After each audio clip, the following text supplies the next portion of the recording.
السلام عليكم ورحمة الله وبركاته وولاشين عاشقين halkan waxaan rabaa caawa inaan kaga soo jeediyo barnaamij qiso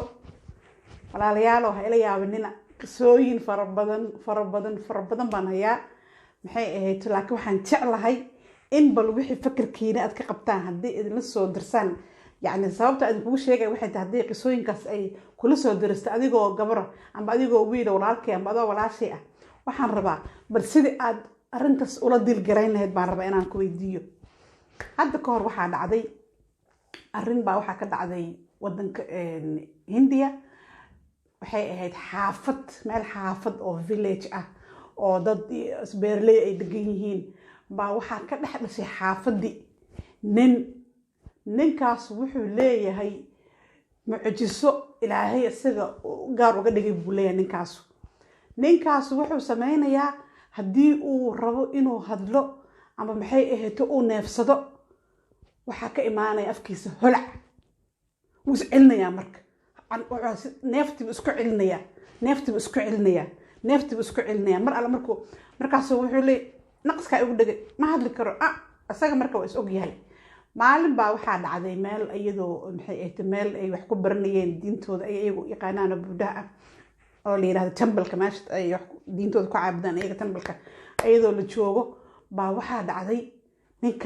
ninka wadaadka ahay oo buudii meesha fadhiyo buu rabay inuu su'aal weydiiyo su'aal kulli ahayd su'aasha markaas wuxuu yiri saa ku dhici kartaa maxay ahayd in aan intaas oo neefolo ah aan anagu ku tabarucno maba haysanee maba awoodi karno yani si carar kulul buu ninki wadaadka ahaa ugu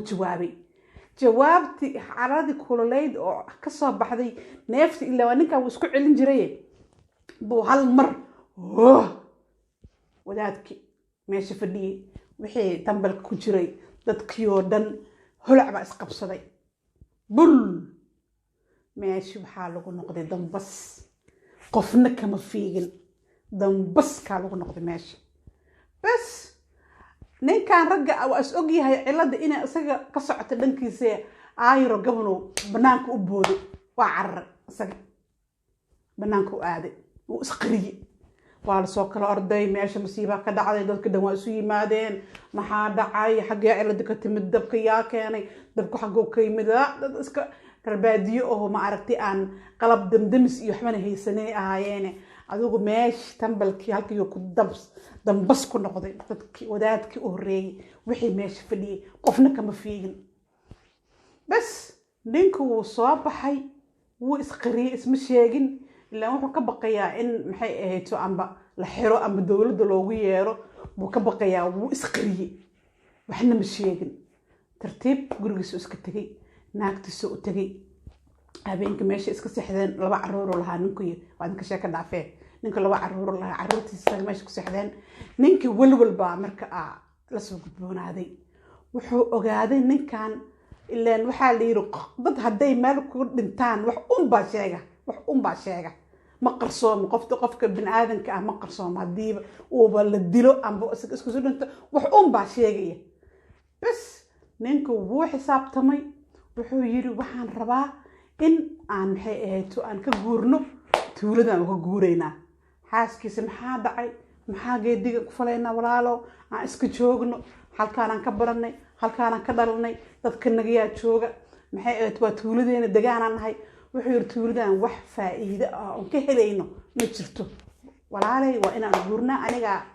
odag reerka ah waa inaad amarkayga qaadataa oo meesha aan ka tagnaa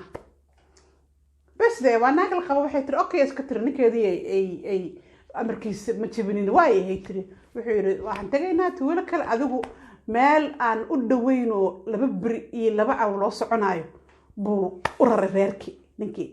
afkiisa holac ka imaanayeen oo mucjisada arinta ahayd watay bas way tageen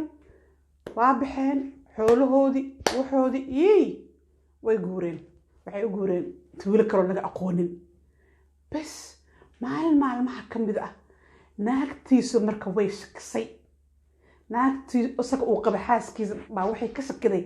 ninkaana waxay aragtay isagoo isku celinaya neefta oo banaanka u baxaya dhowr jeer banaanka u boodaya bay aragtay markaas waxay leedahay maxaa kugu dhacay hebelow maxaa kugu dhacay ninka maxaa la dhihi jiray firaadow maxaa kugu dhacay firaad wad maxaa si kaa ah manaqaskaa kugu dhegay maya gacantuu saa leeyahay ma hadli karo hadda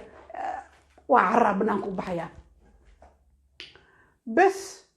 gabadhi ayadoo shakiguna ku jiro baa maalin maalmaha ka mid ah waxaa dhacday gabar ay qaraabo yihiin baa soo salaantay u timid guriga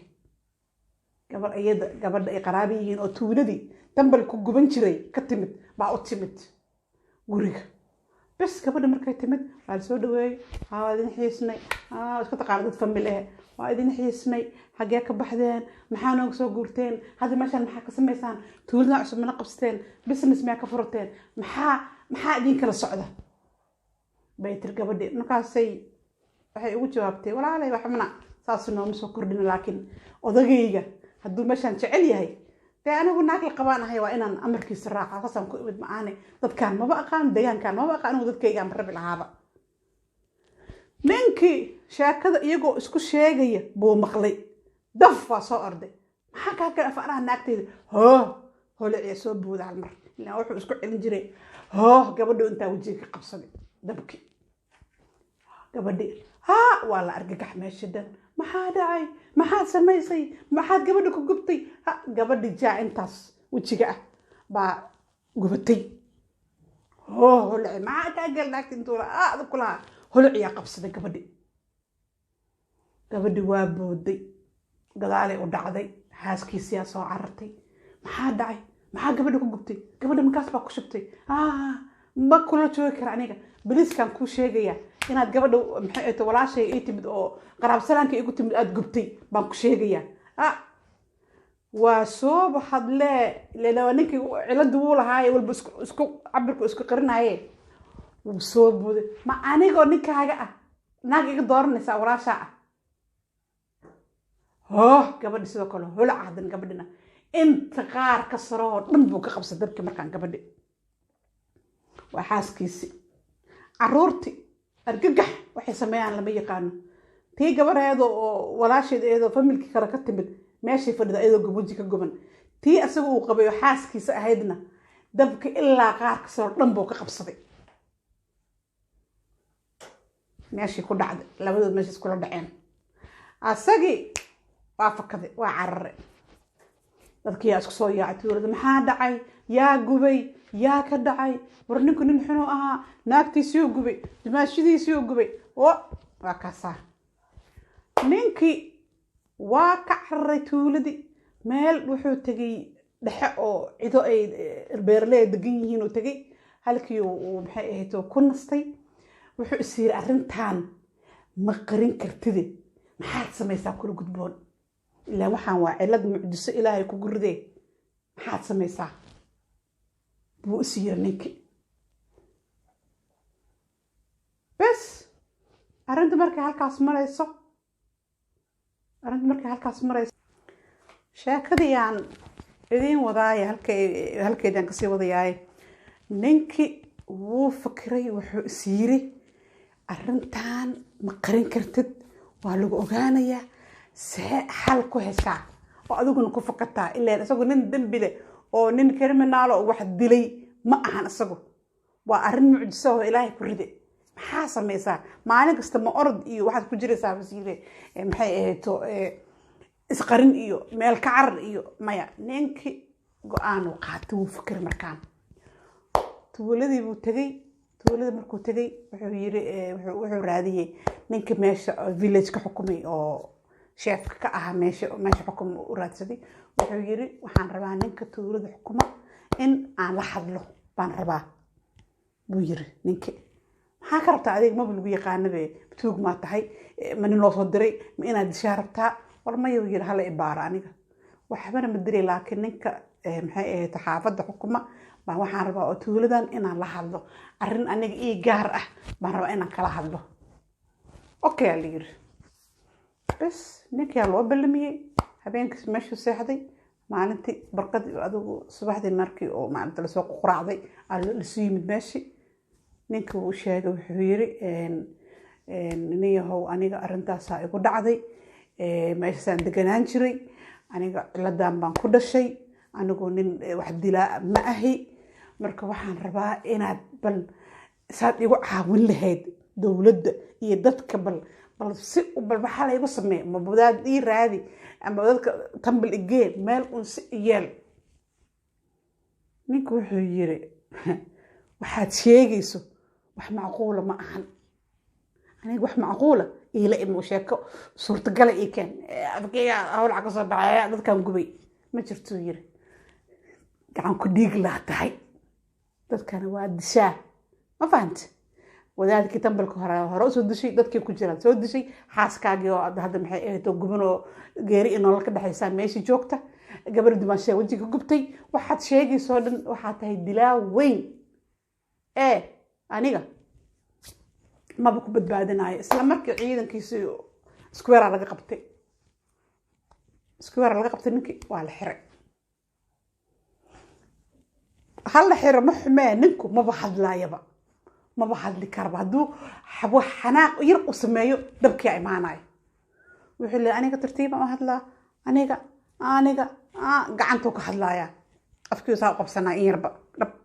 aniga ma hadli karo aniga waxaan ka baqayaa sidaan in idinkana aan dhibaato idin geysto aniga waxaan rabaa in la badbaado in la caawiyaan rabaa u leeyahay ninkii bas dadka rabaadiyaha oo tuulooyinka iska jooga ma aragtay beerleyda iskuulna ma dhigtaan waxay aaminsan yihiin buuxaanba inay wax jira ahaynba oo ninkaanu nin killer oo yahay bas askar baa timid tuuladii ciidan ay mid boolis ah ninka booliska wata wuxuu yiri ninkan gadaal uga istaaga ninkan wax waaye gacan ku dhiig lama ahan ninkan waa nin arrin mucjiso rabbaani ah haysato waayo yiri marka bal sida aan ku badbaadin lahayn meel baan geenaynaa dadka in sida adiga museum camal meel maarta loo yimaado nin marka iyagu diintooda budaha nin karaamaysan camal oo ma aragtay buu u arkay asagii ninka askariga ahaa ciidanka watay